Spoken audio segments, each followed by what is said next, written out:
All right, week 3, Tuesday taps. Every week I'm putting out a video logging, taking accountability for the progress I've made tapping or lack thereof, which is how I feel this week.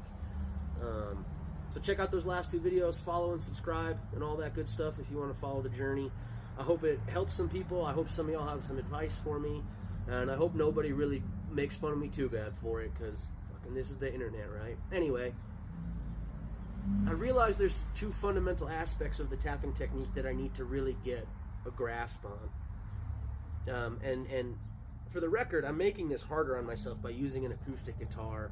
I sit down when I play it, which usually when I perform, I'm standing up and playing electric guitar. I have fiddled around with this on my electric guitar. It's much easier to get the notes to ring out. So I'm sticking with the acoustic guitar, sort of like when Rocky and Apollo ran down the beach. You know, you're running in sand is harder, so do it.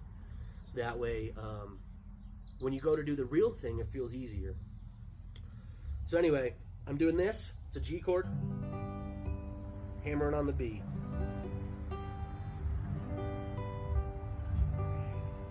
Just over and over again to try and really get this efficient, reduce any excess motion, and still get my notes to ring out. Wow, that was a bad one, huh? The other thing I'm doing is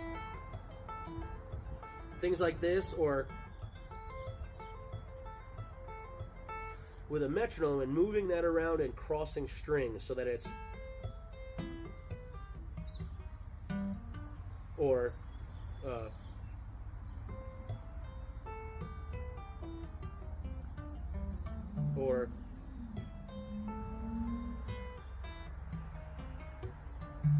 and it's awkward. A lot of them are awkward. Sometimes you need to get 2 fingers to that string so that the one behind is there for the pull-off.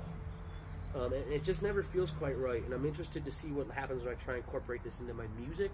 Those downbeats will sort of tell me where my emphasis needs to be when I play, and so, you know, if I want to start a pattern on the 5th, that's great, but starting these patterns on the 3rd with the metronome is tricky. And sometimes the metronome is, the click is matching a pull-off, which feels weird. So I'm just sort of ironing out all those little details on the little things that I've already done. I have seen quite a bit of progress since I started 3 weeks ago, but over the last week it feels like I've sort of gotten stuck. So I'll stick with this stuff for a little while, but if it doesn't feel like it's breaking me out of that rut, I'm going to have to find something else. If you've got any advice, I'd love to see it in the comments. If you want to watch this journey, follow, subscribe. I'm on TikTok, Instagram, Facebook, and YouTube. I'm also on Threads if you want to do that, but I don't check it much. Anyway, love y'all. Hope this is helpful. Have a wonderful week.